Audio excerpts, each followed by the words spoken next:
The Legend of Zelda Ocarina of Time is a game that holds a very special place in my heart. I still remember playing the game for the first time as a kid, booting it up and being completely entranced by the music. And who can blame me? The music of Ocarina of Time is just phenomenal. There are so many amazing musical moments. Entering the sprawling Hyrule Field for the first time, learning the Song of Time from a desperate Zelda, and, of course, that catchy tune that plays when we find an important item. These moments are a big reason why this game has had such strong staying power. But how has it endured for so many years? There are a lot of other games that have fantastic music, but haven't enjoyed nearly the same level of cultural impact. I think we can link that success to the development team's creative use of a storytelling device that's as old as visual storytelling itself: diegetic music. Now, if you're like the average person, you probably just learned a brand new word. What in the world is diegetic music? Well, allow me to enlighten you. Diegetic music is music that exists within the context of a given piece of media. So, for example, say you're watching Star Wars and you hope and Luke is looking off into the binary sunset while the music swells. That music is not diegetic because it only exists to us, the viewers of the media. Luke can't hear it. Now, comparing that to the music that plays in the cantina later in the movie, that music is diegetic. The band is playing that music in-universe, right? Everybody can hear them playing it, and the characters are even dancing to it in the background. So, diegetic music, just to recap, is music that exists within the context of the world. Other characters can hear it, just like you or I would be able to hear music in a rock concert or coming from a speaker. Meanwhile, non-diegetic music is music that only exists for us, the viewer. In video games, however, things can be a bit more complicated. Music professor Axel Berndt explains in his 2011 chapter of Diegetic Music and New Interactive Experiences that in interactive media, namely video games, the player is afforded the opportunity to engage with diegetic music as a character in the world would.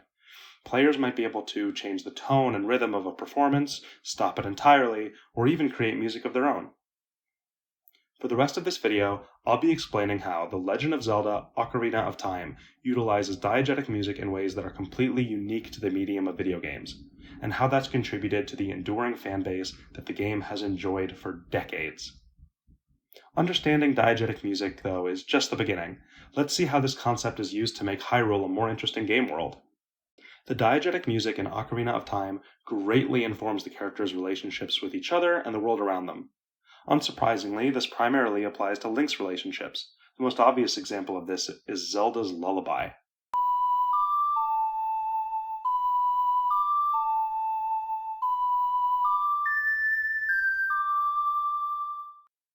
When Impa teaches Link Zelda's lullaby, she tells him that it's a magical melody that's been passed down by the Hylian royal family for generations. This interaction immediately gives us a deeper understanding of Impa's caring relationship with Zelda, since she trusts Link with such an important piece of music off of Zelda's word alone. It's easy to picture Impa caring deeply about Zelda, singing her lullabies to help her sleep and helping her when she gets into trouble. Through this simple pretense of Impa teaching Link a piece of music, we've already learned so much unspoken information about this world and these characters. That is the kind of power that diegetic music can have in a narrative. What if, instead of learning Zelda's lullaby here, Link is only given that letter from Zelda that says, "Link has been given an important mission from the royal family"? The letter also proves Link's credibility to people, and it seems a lot easier for Link than remembering a brand new tune. But doesn't it feel a bit hollow? Learning a piece of music that's deeply personal and important to Zelda is a much, much, much stronger character moment than simply being handed a letter. But don't just take my word for it. A 2017 study from the psychology department at Kalamazoo College in Michigan showed that trends in how audiences interpret film scenes differ pretty substantially based on whether the music is diegetic or not. They specifically found that changing the presentation of the tranquil background music from the mall chase scene in Minority Report from diegetic to non-diegetic resulted in softer, more romantic interpretations of what is otherwise interpreted to be a pretty intense scene. In this case, Zelda's lullaby elevates a conceptually simple scene, getting a quest from a princess, into a character-defining moment for Impa, Zelda, and even Link. Another important piece of diegetic music is Saria's song.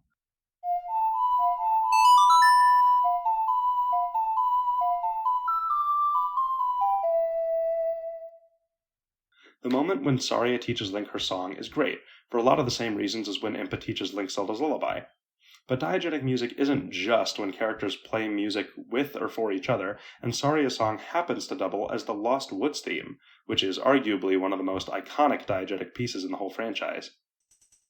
Saria's song echoes throughout the Lost Woods during the entire game, even when Saria herself becomes a sage and is unable to play it. In this way, Saria's song represents Link's close connection with his forest home. But Saria's song doesn't just mean a lot to Link. The Gorons are cheered up when you play the song for them. They mention how the music of the forest reminds them of better times, even though they really have no idea who Saria even is. They only recognize the music since they can hear it coming through a tunnel from their city to the Lost Woods. Link also uses the song to convince Mido to let him access the Forest Temple when he returns to the Lost Woods as an adult, unrecognizable to Mido. The song is welcoming to Link and the other Kokiri, helping them navigate the forest by following the direction that the song is coming from. But to many non-Kokiri, it's almost like a siren song, since those who get lost in the forest eventually turn into monsters. Navi even tells Link that children who get lost in the forest turn into Skull Kids. Saria's song acts as a connection between a lot of completely unrelated characters. Seeing how the song means different things to each of them really grounds them and enhances this feeling that Hyrule is one massive interconnected world. This kind of world building is important to immerse players in the world, especially since Link is a silent, self-insert type protagonist. We don't get to hear any of his thoughts on anything that's happening to him throughout the game, so any external observations go a long way toward making Hyrule a more colorful world. Okay, so we've explored how diegetic music deepens character relationships, but its influence doesn't stop there. Ocarina of Time takes it a step further by integrating music directly into the gameplay. This is where diegetic music in games can separate itself from its uses in other forms of media. Gameplay is, for fairly obvious reasons I hope, an axis of interaction that only video games can provide. Ocarina of Time utilizes that novel axis to play to the already well-known strengths of diegetic music. It does this by intentionally blurring the lines between Link's actions and the player's. This generally helps people feel more connected with the character they're playing as, because that character's actions will feel less like a puppet controlled by the player, and more like a real person.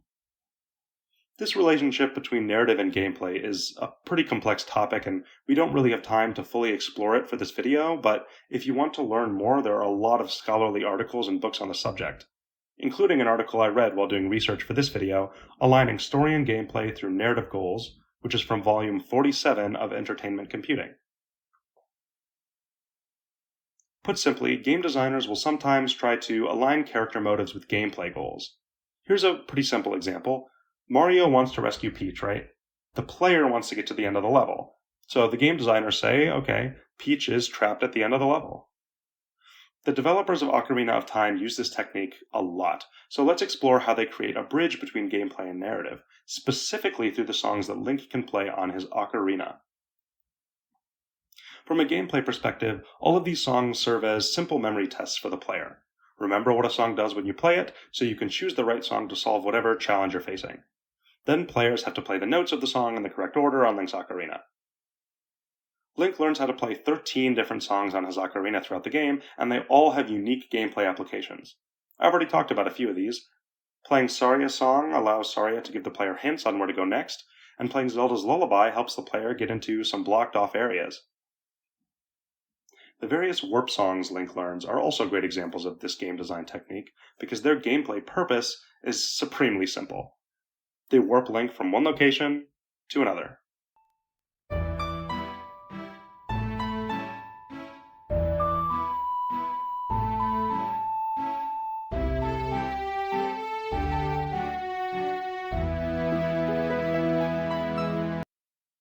It's not just that these songs have meaning within the world of the game, it's that their meanings match up with their gameplay purpose in ways that make intuitive sense.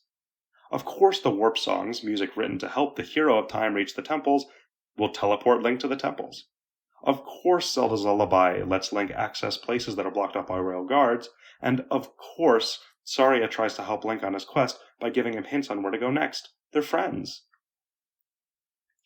Tim Summers, an accomplished researcher of music and games, does a great job explaining why this matters in his book, The Legend of Zelda: Ocarina of Time, A Game Music Companion. He asserts that by learning new music and playing it for the virtual residents of Hyrule, we, the players, are engaging with the social fabric of Hyrule and developing real emotional connections. As we play music through the avatar of Link, we are physically, sonically connected to Link and his world through the ocarina. These ocarina songs are the crux of the game's immersion. They're where the wonderful world building that the diegetic music helped create combines with the gameplay to make the whole experience unique and memorable. As I replayed Ocarina of Time for this video, I was moved by the sheer power of its music. It became really obvious how such a miraculous game could stand the test of time. The developers masterfully used music to expand the world of Hyrule and to ensure players would be emotionally invested in it. And I think it worked. I mean, it doesn't take much digging online to find hundreds of videos of people making covers of music from the game on their ocarinas, or cosplaying as characters from the game at a convention. The music has undeniably stolen the hearts of a generation. Thanks for joining me on this trip through the iconic music of The Legend of Zelda Ocarina of Time. Hopefully I've managed to give you a new appreciation for this timeless classic and a fresh way to listen to music and games going forward.